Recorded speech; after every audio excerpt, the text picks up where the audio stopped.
my comic pulls under $20 a week or around $20 a week. Okay. Sounds great. Yeah. Oh, hi everybody. Hi everybody. It's me. It's RDB, and I'm here once again with Zach with comics. That's right. On Comics was taken, so I decided to go with Comics. Well, as far as our friend Ash goes, we don't know if he's actually sitting on top of comics. So, let me turn my phone off. Okay, I thought that was my monitor for a second. I was like, that's not right. I'm muted. You should always be muted. I should. I was. I gave y'all the whole weekend on mute. What a weekend it was. I know. I caught some of those streams. I was muted, but I was watching. Oh my gosh. Hello. Dave is here. I, RDV, am here as well. Good evening, Dave. Welcome to the circus. The circus. Oh man. Let me switch my con here as it goes through here. Breen says it was a great weekend. That's usually how it goes. I had a great weekend myself. I saw 4 Mission Impossible movies, not in any kind of order, just 4 different Mission Impossible movies, and I ate a whole lot of barbecue. So, twas a good weekend. You watch good movies and you gained 10 pounds. No, I don't think I gained. If I did, I think I worked it all off between yesterday and today. It's hot. You were talking about how it's 80 degrees up there by you. It's like 96 down here with 70% humidity. Currently in my room, it's almost 80 degrees in here. Outside is probably. That's what happens. Well, because we don't have the air on. Okay. So if I have the air on, I'm freezing my ass off during the summer. Or if I don't have the air on because the dew point's down, so it's not humid, we turn the air off. Let it save energy, I guess, whatever on the bill. But I don't know what it's like to live somewhere that's not humid.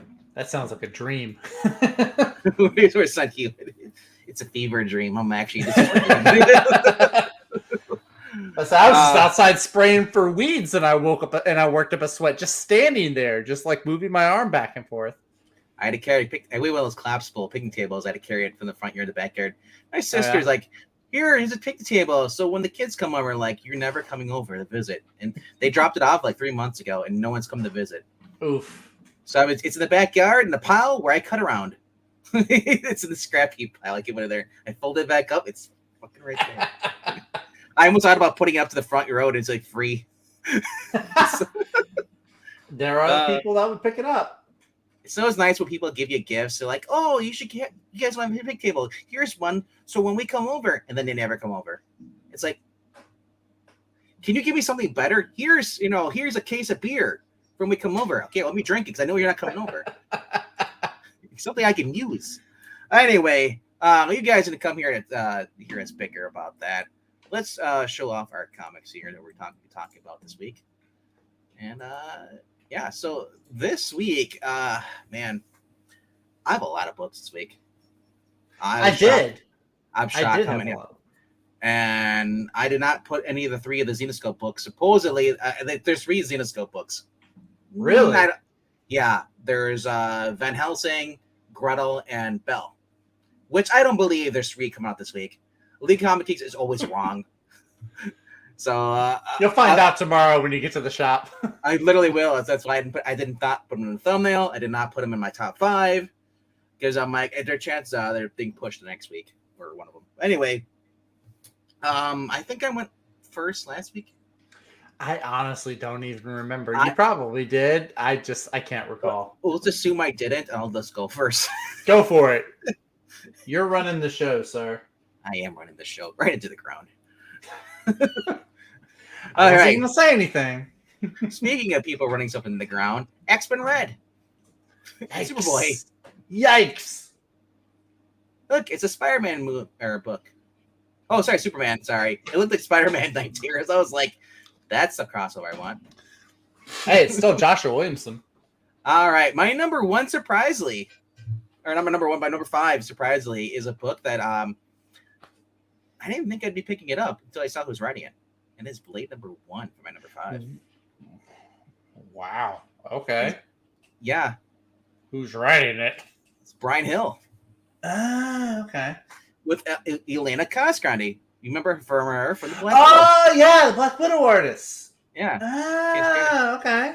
So I'm like, you know what? It's got good art. It's got a good writer, and it's ongoing. It's not a miniseries. It's an ongoing. And it's a $4.99 cover price or 36 pages. Yeah, but I mean, it's a vampire. It's if it's just gonna be Blade versus vampires, none of this stupid MCU humor or cult crossover crap. I don't want that shit. Well, the MCU, what's his name who was going to play Blade, he's backed out now. He's not doing it anymore. Gee, I wonder why. Because of all the cancellations and postponements. Yeah. Marshala Ali, Yeah. I think. He's backed out. He's not playing Blade anymore, supposedly. So I don't know what kind of MCU synergy they'll do, but that's interesting though. I didn't know that Elena Casagrande was doing the art. Yep. And I think she does the cover art too. I think it's her. Yeah, that cover does look like her. I'll be curious to see, because I know with the Black Widow covers, I really loved them because they were like it was really creative, the ways that they would do like the credits and the titles and stuff, the numbering. Be curious to see how Isn't it funny that the Blade, like the alternate covers, even the main cover, like not so much, but the Peach Momoko does the Wesley Snipes cover. Oh, with the hair style. That's one of her better covers. Honestly, at this point, just have Wesley Snipes. He's a half human, half vampire. He's gonna age. He just ages more slowly. And they can say it's like 2037 if they want to, a jump in the future. Set in the future, yeah. Yeah, it could be a future Blade movie if they really want to. I don't care a shit. At this point, at least I have a good actor playing the role. That's probably one of the best thing about right now with the writer's strike is that everything's put on hold. I'm curious though. Do you think that DC is really going to do well at all? Because one of their stuff's coming out next year. Superman is 2 years out, so that might not be effective for that. Yeah, that probably won't be. Aquaman's supposed to come out this fall.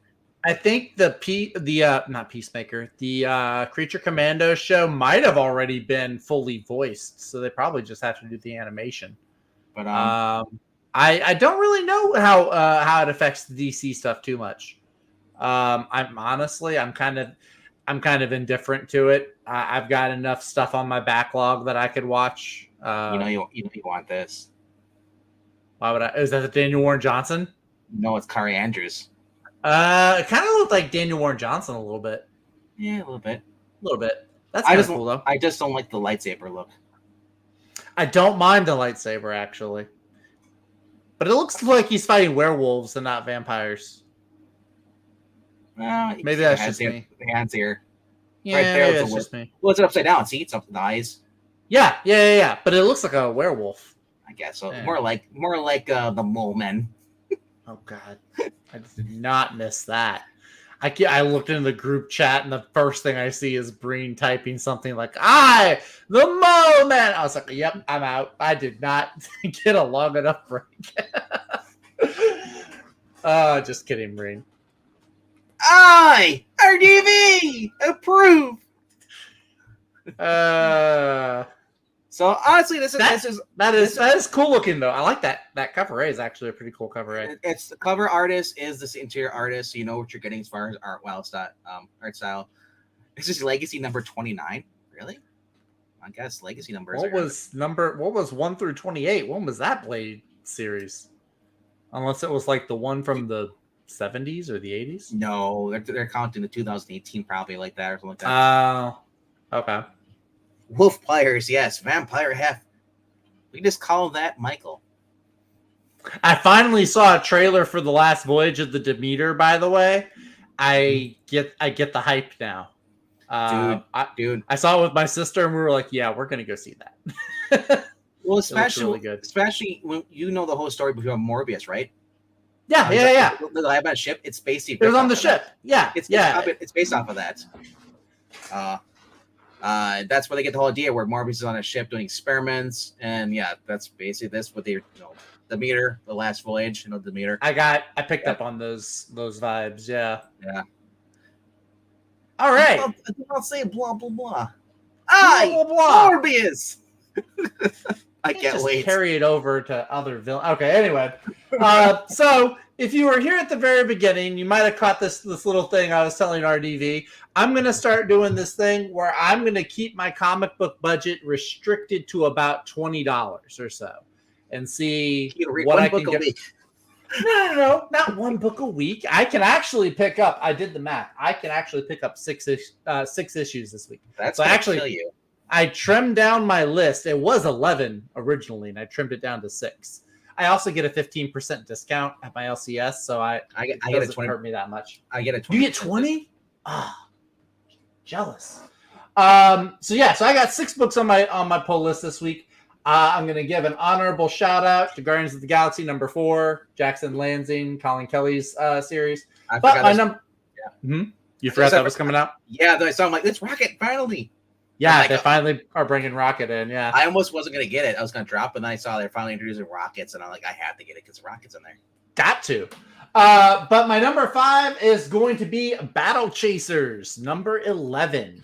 Ooh, it's kind of low on your list. All right, I see what it is. It's a little low. Yeah, it is a little low, but that's just because of the caliber of all the other titles that are on my list this week. Where is it?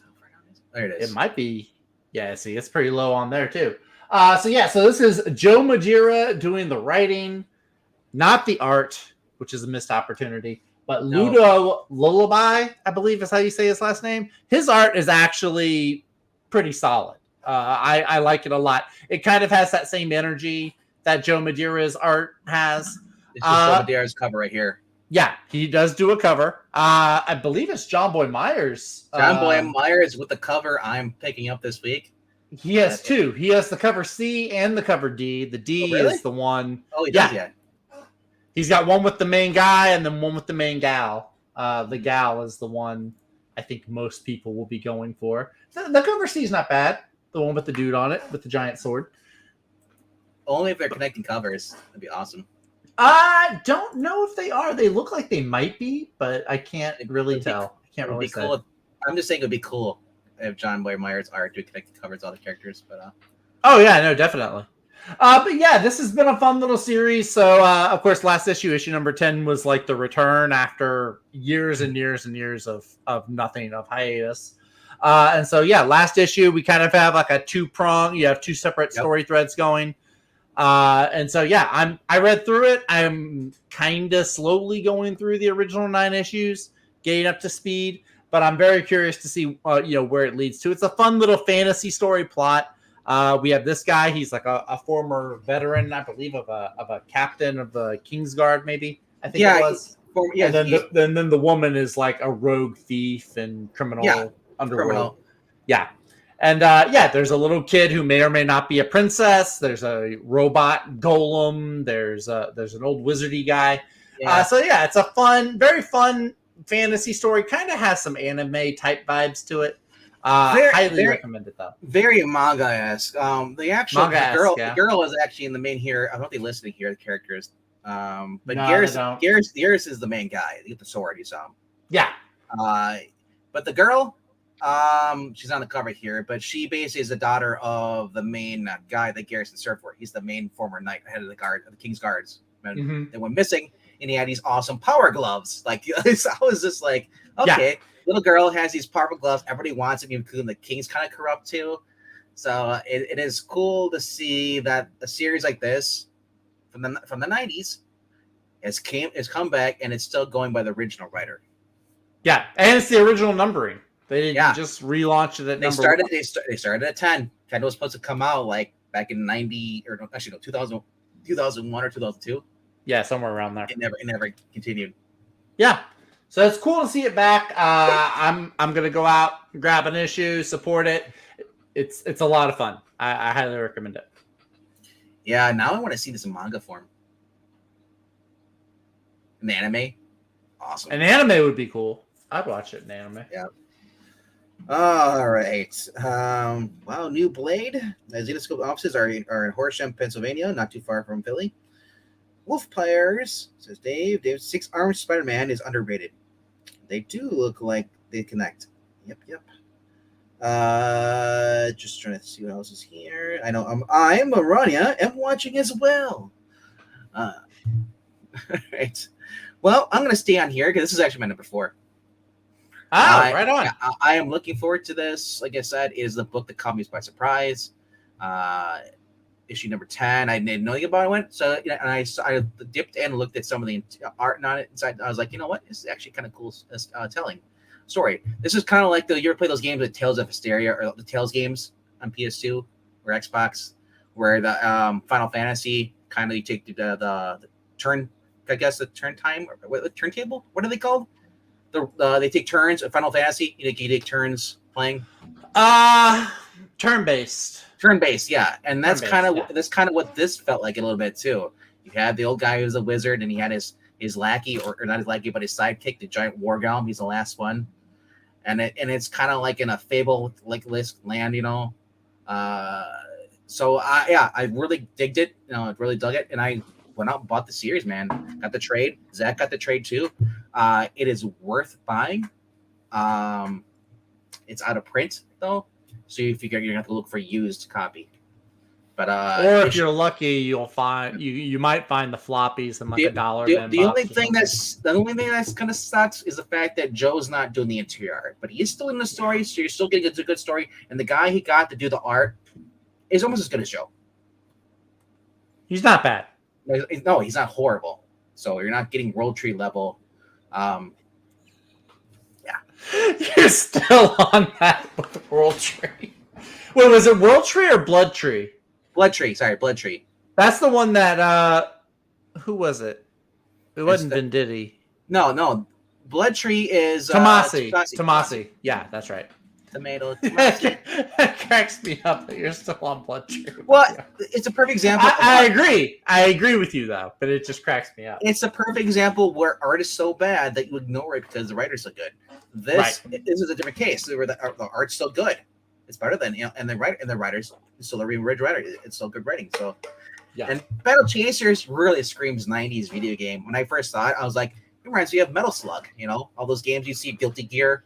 Mm-hmm. Guilty Gear for sure. I could definitely see Guilty Gear or any of the Capcom games like Street Fighter or something like that. Yeah. So when I saw this, I was like, this is pretty much felt like in that kind of style.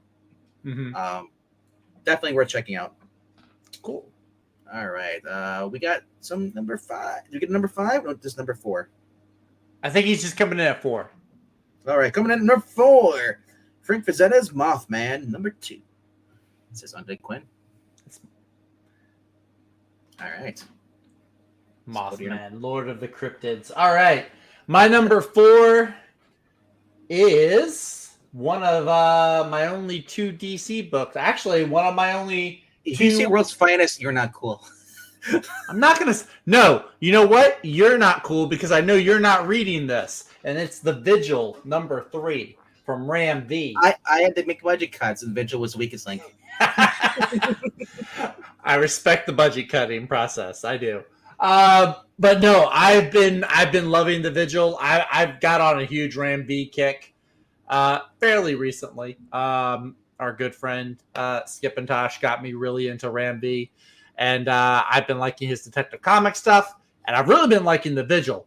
I saw somebody compare it to The Authority, a little bit of Doom Patrol flavor kind of thrown in there. It's a secret organization, kind of almost S.H.I.E.L.D.-esque, but it doesn't have it's not like Checkmate, a little bit of Checkmate, but it's not like, hey, by the way, here's a Batman appearance or a Superman. It's kind of on its own little corner.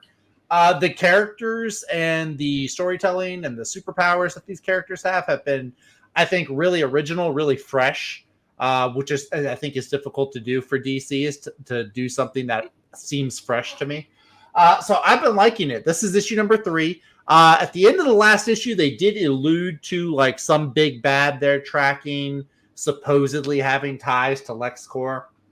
I know I just got done saying they don't have big appearances by more well-known characters, but there are still little threads that will tie them into the larger DCU.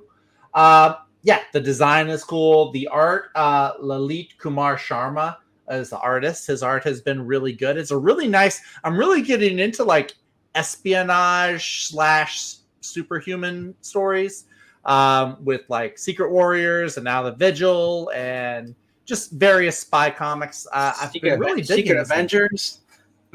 Secret Avengers. I did pick up some old Secret Avengers. But yeah, this one's been really cool. I'm really liking what I'm reading from Ram V between this and Detective Comics. So yeah, this is my number 4. So yeah, who just said that? The logo. Okay.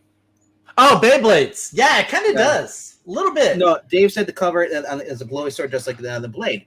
The difference is that I think that this guy in here, I don't know what his name is. That's Arclight. So that is actually close to a lightsaber. Yeah, it's an energy sword. It's electricity. It's an energy sword. Yeah. So that's actually more than like Blade. I think he just uses the katana, doesn't he? It might be a red katana that it maybe has covered in something like paprika or something. I don't know, spices that kills. Like, you ever play the game? You ever play the game Grounded? Grounded? No, I haven't played PC Grounded. stuff and Xbox stuff. Okay. You basically play. It's basically Honey, I Shrunk the Kids, and you're trying to find. Oh, okay. I've heard about it. Then, yeah. So you go and in order to kill these wolf spiders, you have katana, and your katana is red, and you cover it in peppers. Interesting. And you use that to attack. It's supposed to like kill the spiders faster. So whenever I see a red katana, I think of that or demon slayer. Well, I would think that he would just like lace it with garlic salt or something. Yeah. The vampires, lace it with onions. Onions. That's how we keep Englandine away. But anyway, the Vigil issue number 3. So if you haven't jumped on it yet, it's still very early into it. You can still pick up issues 1 and 2. You know, it's been a lot of fun. I really recommend it. It's not like there's not a ton of jokes. It's not like that MCU throw a joke in everywhere. There are some wisecracks. There's some clever storytelling, but it's been really fun so far. Yeah, Eric's bringing up Honk Girl. Is it been every number 1 book this week? Actually, it's fighting for second place next to Never, along with Tales of Teen Titans. I haven't even seen anything about Tales of the Teen Titans. The new one. I know what it is, but I haven't seen any of it on Twitter making the rounds. Your art is bad, and it's current Titans. So it's basically like the Tom Taylor version, but like really. But it's not. It's Steve Orlando writing it, isn't it? With Starfire. I thought Steve Orlando wrote the Starfire one. No, it's something Shale. Okay.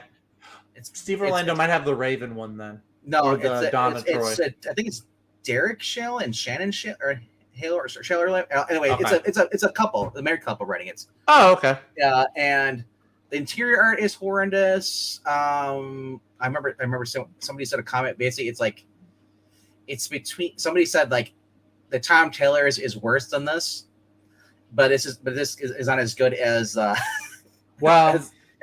the other one, the Mark Waid. I've been reading. I'm just saying I've read Taylor's 2 issues and they're not bad. They're actually pretty good. This I was already not going to buy this new Tales of the Teen Titans anthology just because I've seen some of the writers. But I'll just say the Hawk Girl is so great that I'm going to have Ingleteen promote it on his channel.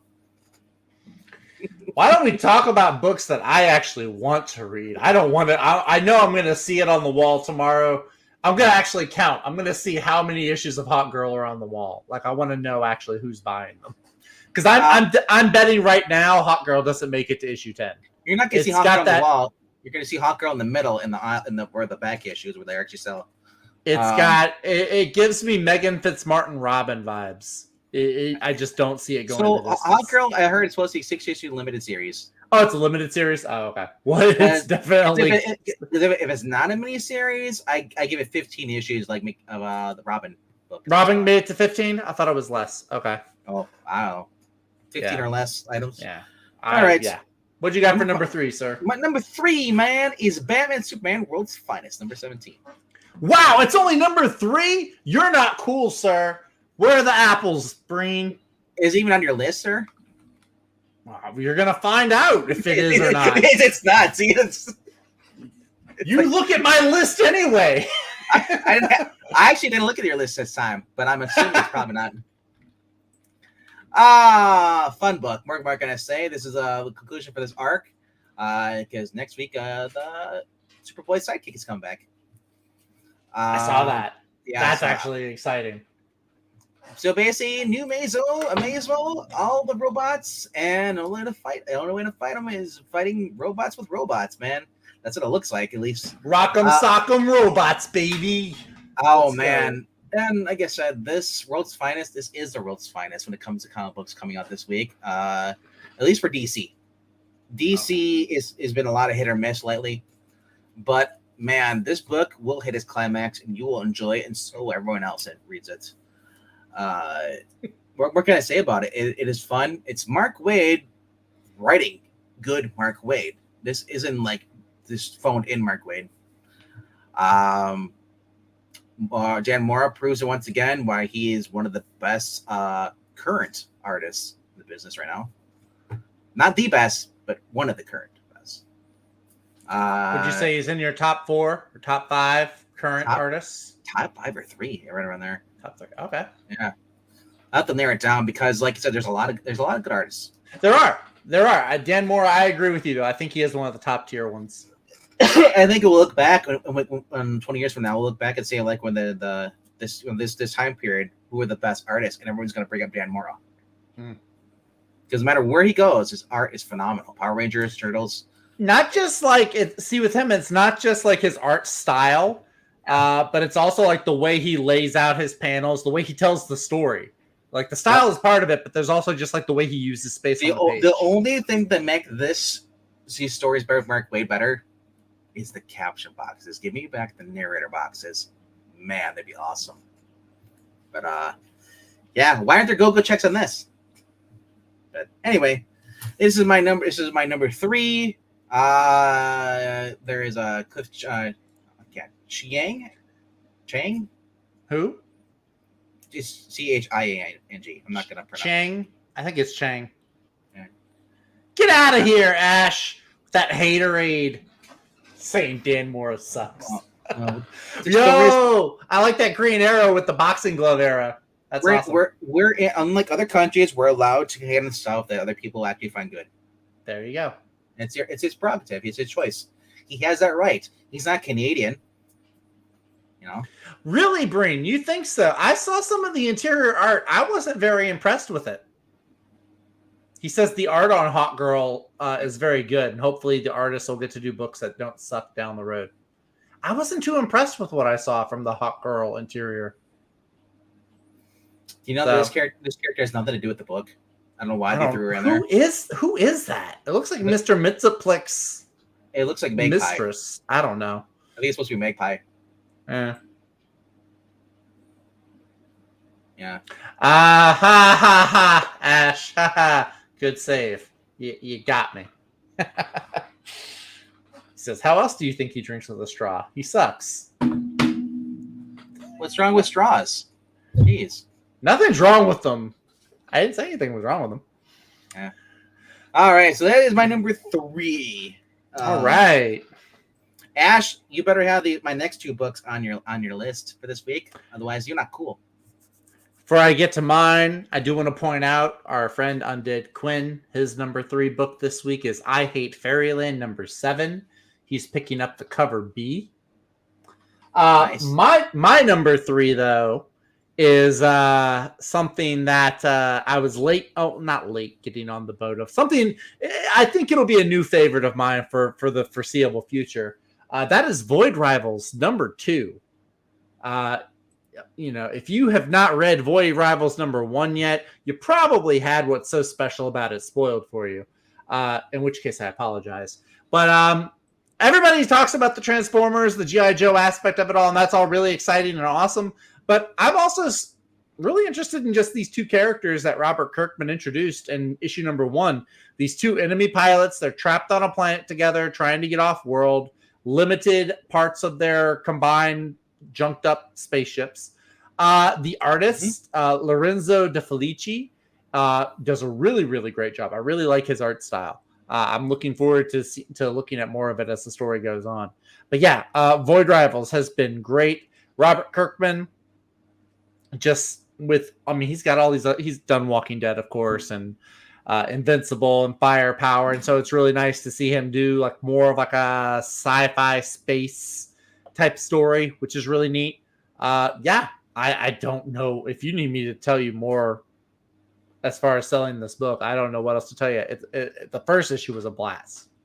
I'll just tell you to talk to the hand. Doing this book. Handroid, yeah, the Handroid. That was fun. I want to see that become like a full, like long-term character. But yeah, man, Void Rivals. That first issue was I know they had the issue number 1 had a second reprint. I think it was released last week. Yeah, last week. So if you missed out on it, because I know like the first week issue number 1 came out, like they sold like hotcakes, like, and they were gone because of course they dropped several days before. They said, "Oh, by the way, Transformers are in this, and it's going to lead to G.I. Joe and all." And so shops didn't order a whole bunch of it. So any shop that did have it, they sold out. And if a shop didn't order it, they couldn't get any of the first printing. So if you missed the first printing, they did have the second printing come out last week. You can go pick up number 1, and then while you're at it, pick up issue number 2, so you don't get left behind. Yeah, they had alternate covers for the second printing. Yes, they did. I picked up the one. Yeah, because the second printing is the one with the Transformer right there on the cover. All right, that's a cool cover, though. I would like to get that one. That one's kind of fun. This is cover B. Yeah, cover B. Yeah. All right. Anything else to say about this? No. All right. We'll go on to my number 2. My number 2 is Void Rivals. What more can I say about this? It's Robert Kirkman. It's in Transformers universe. It's basically Enemy Mine mixed with Transformers. And the guy and a girl who are from opposite sides of a war that's going on find out that they've been lied to this whole entire time. They're actually the same race, but on for whatever reason, they all built the other cults. They're not allowed to. I guess beliefs. They don't take off their helmets in battle. They're Mandalorians. Yeah, pretty much. He's got a hand droid, basically a red glove that basically, it's an AI of some sort, and it helps them with stuff. It's like a Omni tool for the Mass Effect tool. Mm-hmm. But it has its own. It's sentient. It has its own personality and everything. So as we saw last issue, they're trying to get off this planet. They're stuck here. The Transformer, they power up. Oh, we're using this ship, and then he leaves high and dry. See ya. So they're like, crap, we used up the last of our reserve from our ships to mine. They're like, well, man, we can still get off the island or this planet, And it's like, so I'm curious to see where it's going to go. I could really see this becoming, with the success of Invincible, this becoming an animated show on Amazon Prime. I mean, what? Invincible's animated. Of course, Walking Dead's been on TV since, like, God, I think it was in my 20s when Walking Dead first came on TV. Like, Firepower could probably be a show. I mean, I don't think Kirkman's written anything that doesn't have the ability to be transformed into a television show. 2010 is when the show aired, I think. Is that when Walking Dead came out? 2010? I'm assuming. I think so. I was confused because it's supposed to be like 10 years since the whole beginning, which was season 1 when they talked about that. So they had about 13 seasons. I think so. Somewhere on there. It just the last final season just ended last year. Oh, of course. But I mean, now you've got the Maggie and Negan in New York, and I think Fear the Walking Dead is still going, isn't it? Fear the Walking Dead has a few more episodes to go, and then it's over. The Negan one, he only has one more episode, then it's done. It's a miniseries. Rick and Michonne have their own miniseries, and then Daryl has his own miniseries in France. That's weird. I gotta say though, I like it because whenever we have horror books, zombie books, they never really show any. Like, so a lot of them, especially if they're like focused in the United States, it's just United States. We don't know what's going on in the countries. World War Z was the first movie I saw where you got to see other countries dealing with the zombie. Didn't I think 28? It's either 28 days or 28 weeks. They might have both taken place in Europe. Now we're getting 28 years later. Yeah, we are. Yeah. I'm kind of excited about that. I said that was my 28 weeks, 28 days later was my favorite Sicilian movie. That was my first zombie movie. Was 28 Days Later, and then 28 Weeks Later, which I watched. I watched it a few months ago. I forget that Jeremy Renner's in that movie. 28 Weeks. Yeah. Okay. The second one. Yeah. Second one. The first one. Yeah. Is Cillian Murphy and Cillian Murphy. Yeah. Yeah. And two girls. Which reminds me, Oppenheimer is coming. Yes, Eric. I did say New York City. Hi, Guido. Thanks for listening in as you're driving to work. Hopefully, we're entertaining. Undead Quinn, his number 2 is also your number 2. Yeah, and if you guys don't know what Enemy of Mine is, it's Dennis Quaid. Okay, it's a Dennis Quaid movie from the '80s where he crash lands on a planet with another the opposite with the basically same an enemy soldier. Yes, and they're forced to work together to survive. So it's like the beginning of Kong Skull Island, where the U.S. guy and the Japanese guy are on the same island. It's a great setup. You can do anything from that. So, so some people are like, "Oh, this is ripping off." No, this isn't Tom Taylor just writing True Grit. This is a different story. He just has the same kind of similar setup, but he's going a different direction.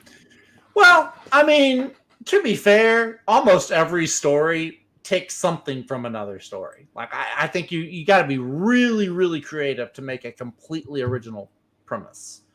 But apparently, there's a pregnant alien in Enemy of Mine. Okay. I won't tell you which one it is. It's Dennis Quaid. It's Dennis Quaid, isn't it? No, he's the pregnant alien. No, it's the other alien. The xenomorph. That alien. Yeah, it's the dude alien. He gets pregnant. He gives birth. Gotcha. So he's a seahorse. All right. Well, moving on. So, go ahead. He's the first pregnant man. Back in the 80s? What? Okay. My number 2, save your apples, RDV. You will not need them this week. My number 2 is World's Finest, issue number 17. Oh my gosh. So that means I know what your number 1 is on. You probably do. Especially if you've looked at my Twitter at some point today. You probably do. I don't look at your Twitter. All I do is argue with people. Half the time. I'm trying to cut down. World's Finest number 17. Man, this story arc has really turned around. The first issue or two, I was like, okay, it's Mark Waid on World's Finest. He's got a good track record. But the first couple of issues, I was kind of like, oh, this is going to be one of those stories that I'm like, just kind of going to get through. But then between the last issue and what it looks like for this issue, like it looks like it really ramps up and gets really, really good. I'm really looking forward to reading the finale here. I did see, making the rounds on Twitter, I did see a few sneak peeks. So I guess the ending of this issue. And what some of the stuff leads into, which has kind of got me excited and curious, which if a comic book can make me curious about something that's coming, I think that's a good thing.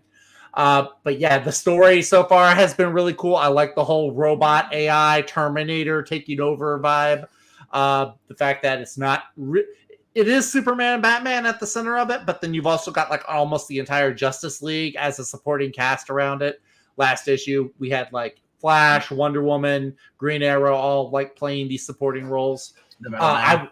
Doom Patrol. Okay, I know we've got Mark Waid doing the Teen Titans World Finest series on the side, but man, can you imagine like if we got like a Silver Age Justice League, like a World's Finest Justice League spinoff of this, kind of like the Teen Titans one is? I think that'd be fire. I would actually really enjoy that. I want Mark Waid to start paying homage to the original World's Finest back in the day. I want some Super Dickory stuff. I could do without that. But anyway, yeah, this has been really great. A lot of fun. I love, the emphasis on some of these lesser known characters. Metal Man, of course, Robot Man from the Doom Patrol. Oh, I guess Robot Man, he's a little bit more well known today because of the show. But yeah, just these different characters just showing up, making appearances.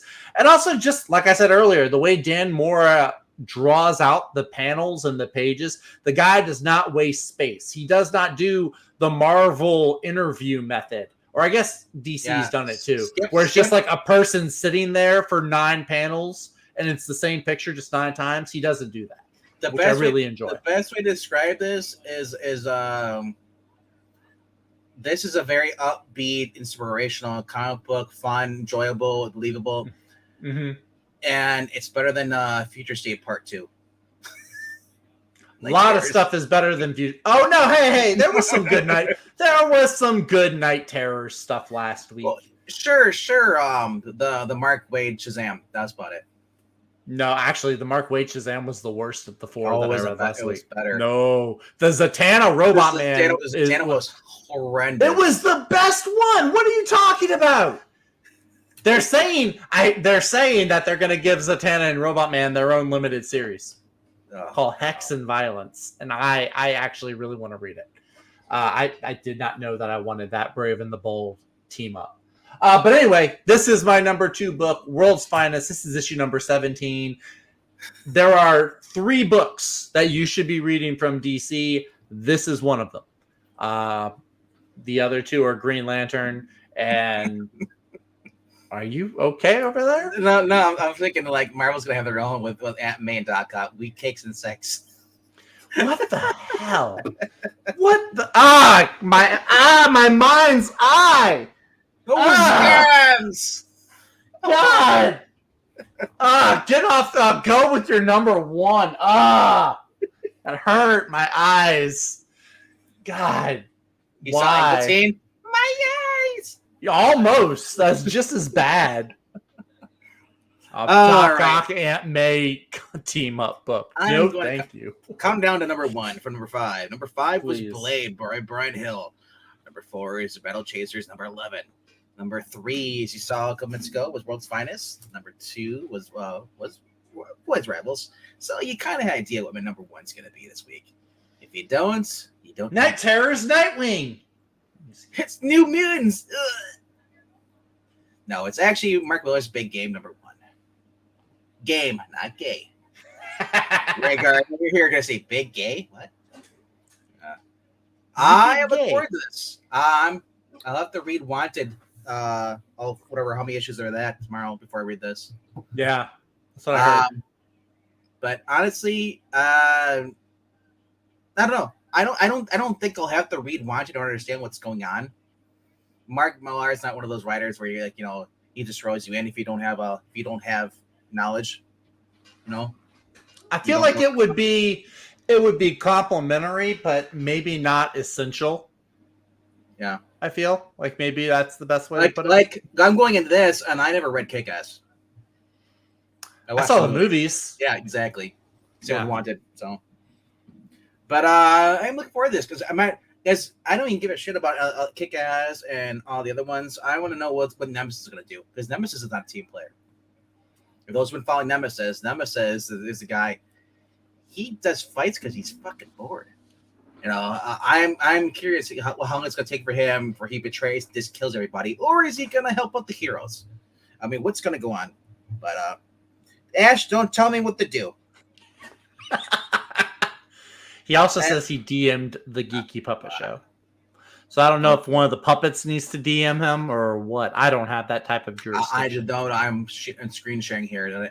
I'm on Mozilla Firefox, so I go back there and I'm going to show everybody what's in my email.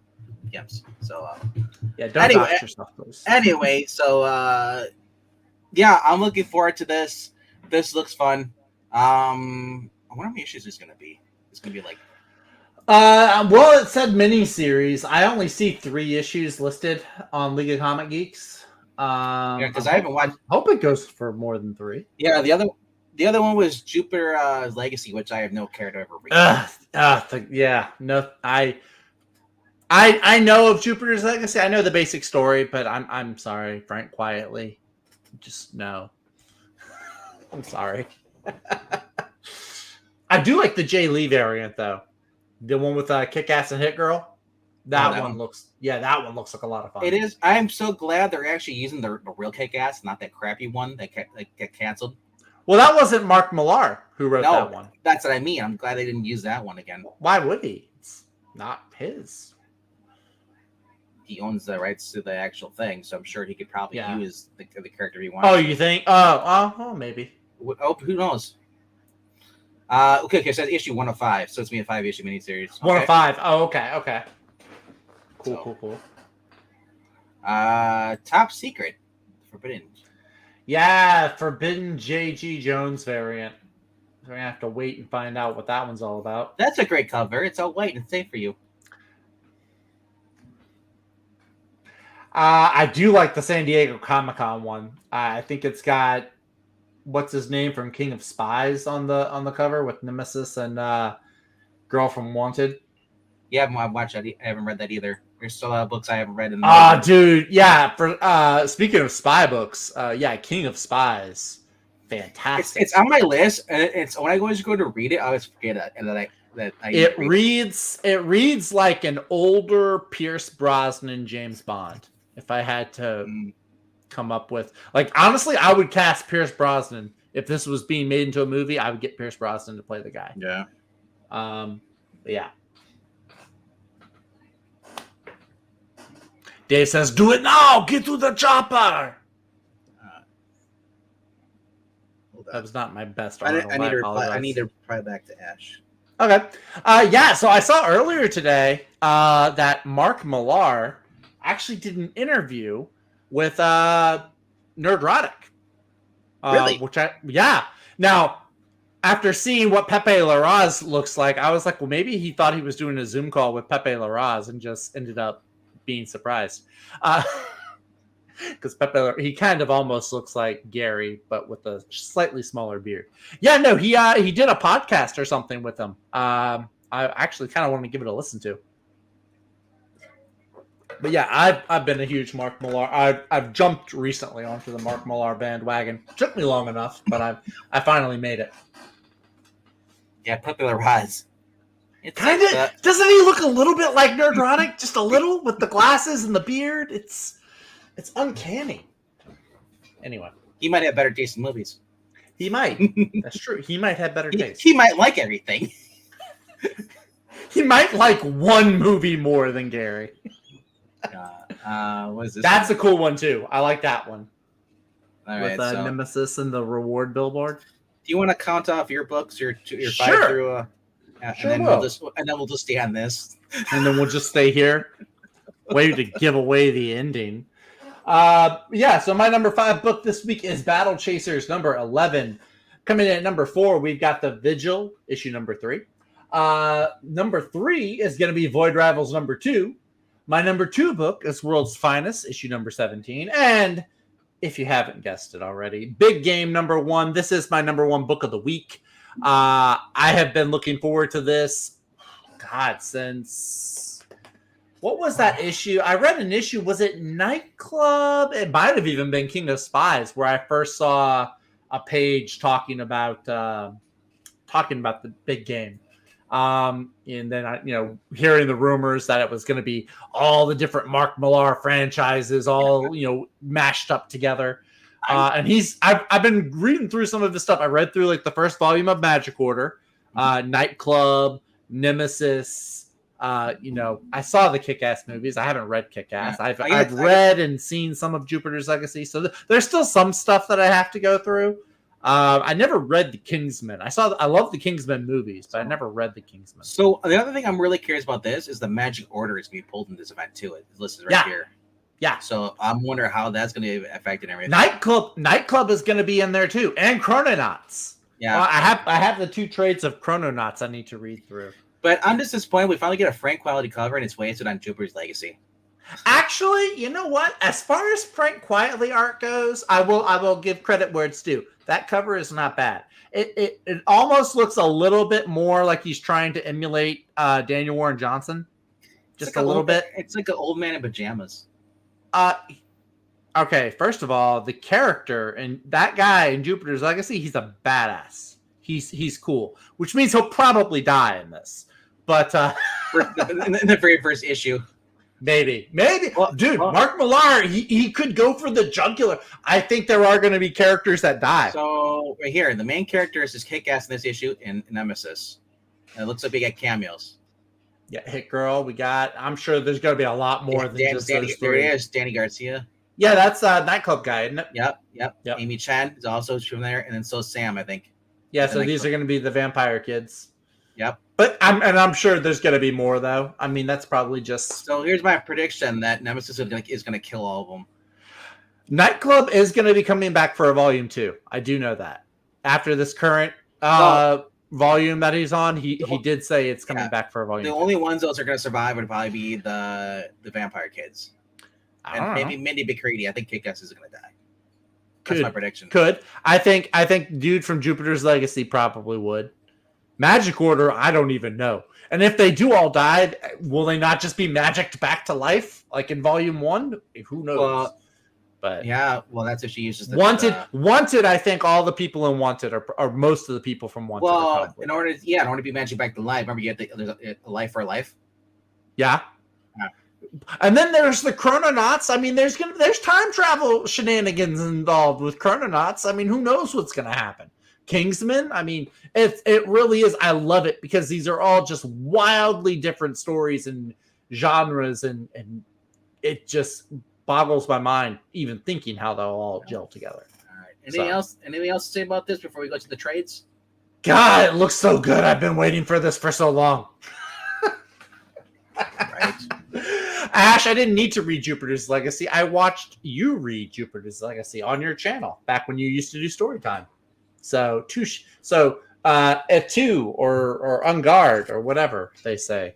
Ash, just be upset because we didn't care to sit through Jupiter's Legacy. I sat through the show also. So between you reading and the show, I've got a fairly good knowledge. Fairly. Yeah. I don't need to read it. The show was. I actually liked the show. The cinematography I thought was really cool. All right, let's go over to the trades coming up this week before we end this tonight. All right, first up on the trades is Radiant Black Volume 4 2-in-1 trade. $16.99. Never really read it. Tom King and Greg Smallwood, The Human Target, Volume 2. Greg Smallwood needs to work with better writers. Now, the funny thing about this whole, I guess the whole thing controversy is like she killed Guy Gardner. But I heard that she did at the end. Guy is alive. She didn't really even kill him. It was all like a fake out or something like that. If that's true, I would be. I have to go check. Kind of mad. I mean, I'll be mad, but also kind of impressed because that would be a really, really good twist. Because I heard that. Yeah. Now I've never read this. This is what I heard from somebody else who said they read it. They said that Guy was alive at the end. Interesting. I kind of want to read it in its entirety because I've dropped out after issue like 6 or 7. I want to read it, the whole thing, and it's gone on way longer than I thought it would too. So, all right, the Zeb Wells Nightmare, going for $16. How dare he besmirch the Fantastic Four by putting them on that cover? Well, it's a callback to the Fantastic Four number. No, we don't call back using this trash. No, it's a callback to the Amazing Spider-Man. When he meets the Fantastic Four? Yeah, I know. Yeah. Doesn't make it better. Yeah. No. Jed MacKay, Black Knight Omnibus, though. That I would not mind. I would not mind perusing through Black that. Cat, not a Black Knight, but a Black Cat. I always say Black Knight, but did I say Black Knight? I meant to say Black Cat. Did I say Black Knight? That is not the Black Knight. Yeah, that was a fun series. Mm-hmm. Lipstick, I haven't read that. Righteous Thirst for Vengeance, hardcore. Like, not hardcore. It's deluxe edition, hardcover. Hardcore edition would be awesome too. Like that'd be like the gore. You thought Nemesis? Here's Rick Amender's version of that. Look at the whole boys level type of violence. That's the one with Benedict, the Benedict Wong looking guy, right? Righteous Thirst for Vengeance. Yep. What's his name from Doctor Strange? Wong? I think Wong. Isn't that the one that has the character that's drawn and he looks just like him? Yeah, he's also he also was so when this was coming out, they also had Deadly Class appeared on Sci-Fi Channel. That's right, Deadly Class. And he was supposed to be the principal of that, and they changed it a little bit for him.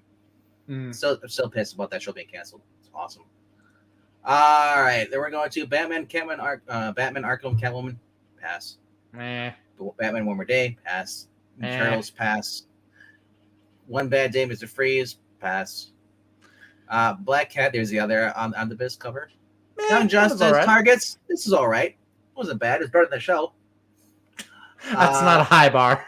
yeah, but not much better than the show. No Wally in it, so who gives a shit? All right, the Mighty Thor Epic Collection, Hell on Earth. There you go. Pick that up. Nice. That's Roy Thomas on there. Avengers Assemble, that's the one you're reading. The one I was reading. Yeah, isn't that the one that came out? Or is this Kurt Busiek? No, that was nonstop Avengers. I don't know what this one was. It might be Jason Avengers Assemble. I wasn't reading Jason Aaron. God, why did you put that bad? It is Jason Aaron, yes. Ugh. No, thank you. An army of Mephistos. Oh, he's literally the devil. How are you have an army of the devil? God, I can't even get Jason Aaron out of my sight. All right, Puzzle Box. Hell to Pay. Sure, I didn't know it. College. It's actually a fairly interesting book. I wouldn't mind this being a movie. To me, it's about equally as interesting as watching Hellboy. Okay. Boom Studios, The Approach. I'm not sure who wrote this, but looks like a giant dune sandworm behind that airplane. Yeah, doesn't it? Two Graves.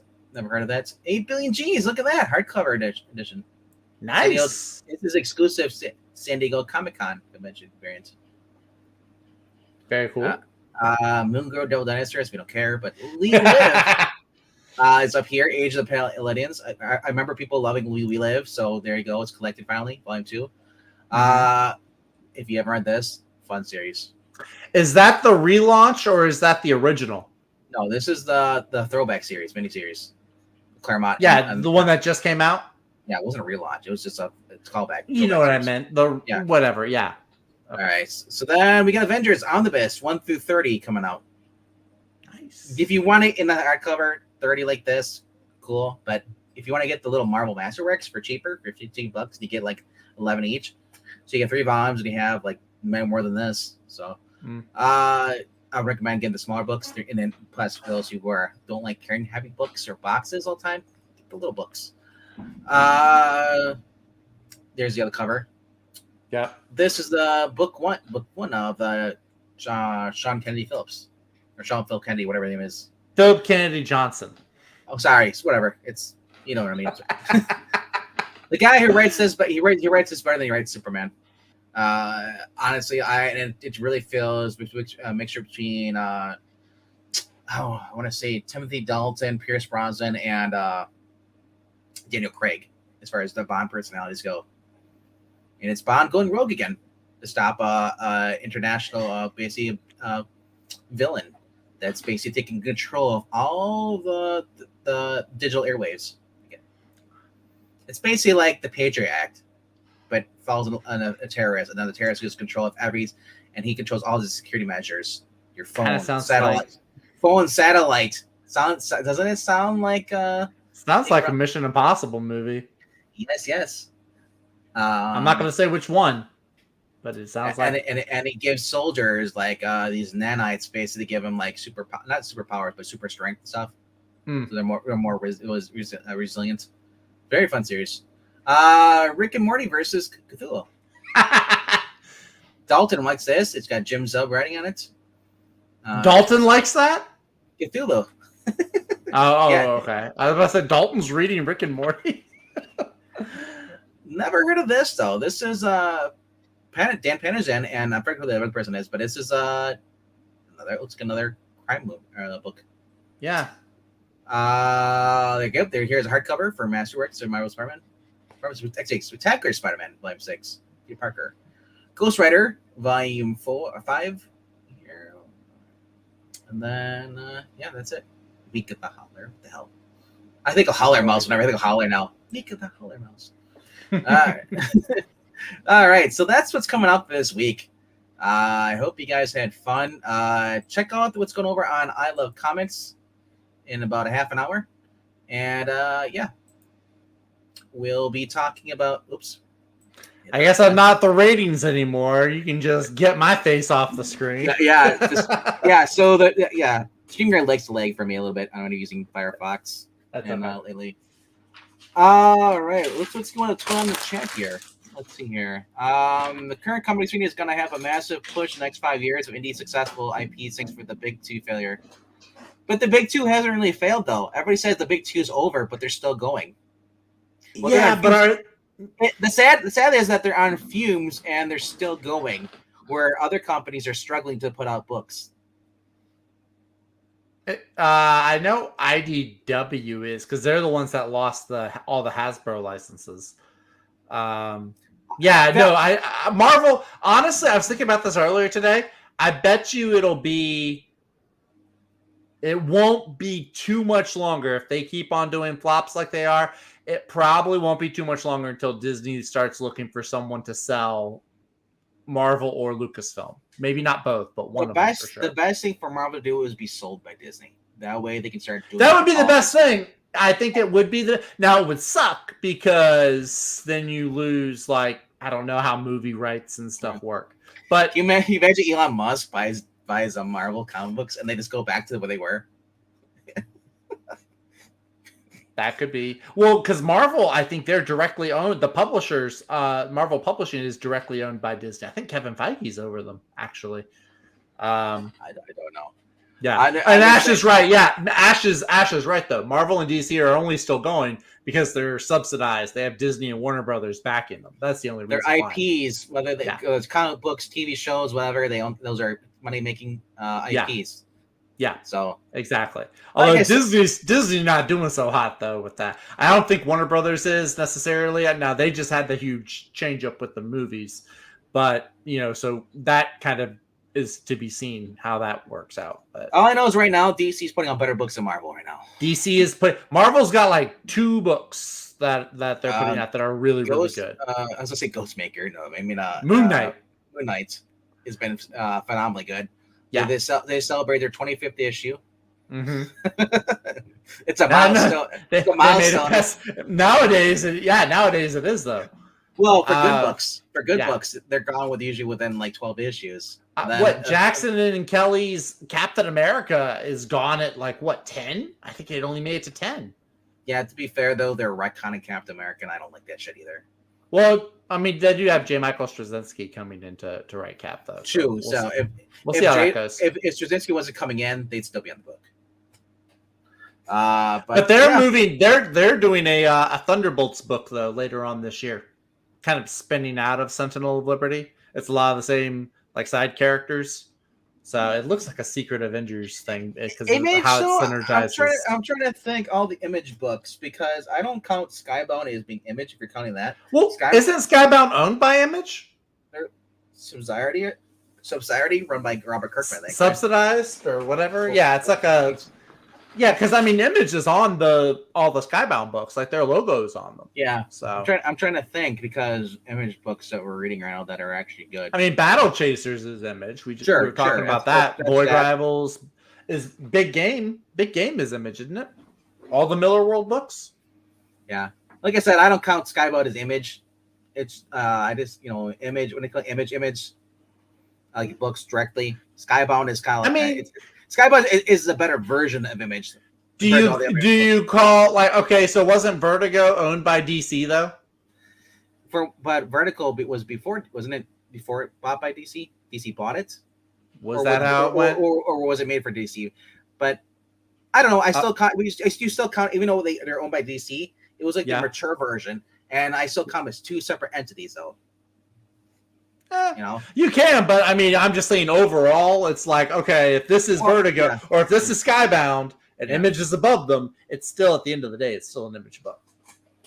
But it puts money every Skybound book that gets sold is money in Image's pocket.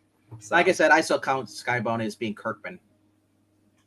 Well, Kirkman almost does exclusively Image.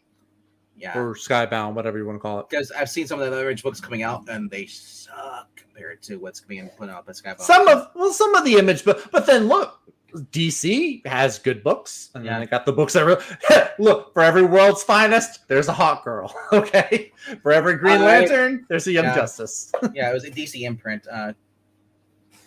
Yeah, okay, DC imprint. Kirkman doesn't run Image. That's Eric Larson runs Image. Larson really runs it? I didn't know He was in charge at the top, unless he stepped down. Interesting. All right. Thank you, Guido, for showing up. It's great to see you. You've been here a couple times now. It's good to see new people showing up. Man, I was looking at today's sub count and it just keeps going up. We're at 366 now. Nice. This is insane, man. We might be at 400 by the end of the year, which is cool. Cool. I don't know if it's because you guys like this or before the readings. I think the readings get a lot more love than we do. But I guess it's I don't know. Anyway, that's why I think it's gotta be the Secret Invasion reviews. That's the moneymaker right there. I know all of y'all tune in for that. That gem. Secret Invasion. Do we have to keep watching that? I tried 2 weeks ago, and Pixar's like, "Oh, what do you mean? Don't forget about this." I'm like, "Fuck." I was thinking about it today, and I was like, dang it. I gotta watch Secret Invasion on Wednesday. God dog it. Is it the last episode? Please tell me it's the last six episodes, isn't it? Yeah. I think this is 5. I think, yeah. So one more week. God, it's bad. I was so hopeful at the start, too. I was so hopeful. Foolish me. But we are a little over an hour. If y'all are watching this, y'all can, if you would like, head over to I Love Comics. Normally, it's England Teens channel, but tonight, Maranya, who is in our chat, she has got the controls. They're doing a recruiting for season 3 of the Marvel role-playing game that they do. If you want to join us doing the role-playing for the Marvel role-playing game, let us know. We'll be over there in about There will be at least there'll be at least 1 or 2 new characters or new recruits. I will be sitting out this season just because of work and other responsibilities that are taking up my time. But hopefully we'll get Pixel to replace you. Get Joe. Joe's Geek Show can replace you. Can get anybody to replace me. I'm expendable. I'm like Sylvester Stallone. Speaking of expendable. But anyway, so that'll be going on over on the I Love Comics channel. Y'all go check it out and leave a like and a comment here. You know, let the algorithm know that we're still alive. Right. Thank you guys all for showing up, and we hope you had fun. And if you can, leave a like if you've already done so. Also, you can leave a comment after below. Tell us what you're getting. I know our friend Wraith likes to leave his picks because he can't make it. He can watch the replay. We all thank you for that. We did have in the chat. We did have Ash list out. He's actually getting 5 books this week. Did you see that? No. Ash on Comics is getting 5 books. He says he's getting the Noctera Nemesis special. That's his number 5. Ronin book 2 is his number 4. Impact Winter Rook number 1. I have no idea what that is, but that's his number 3. And then his number 2 is Void Rivals, and his number 1 is Big Game. And Undead Quinn, we also missed his number 1. His number 1 book this week is Batman White Knight Presents Generation Joker. Cool, man. Right on. So if you guys want to, Ko-Fi link is right there, going across the screen to the bottom. It is right there. That is ko-fi.com/Palpatine. What you can do is, if you want to donate $1 more, you can help us choose what our next reading is going to be. For Fridays and Sundays, we would do readings. You can also, if you want to, instead of choosing the reading, you can choose the retrospective, the comic book we're going to choose. But it has to be a Marvel or DC. All right, guys. So more information is down below in the description of this video. We'll see you guys on Thursday for the best of the week. 8 p.m. Central. Later, guys. See ya.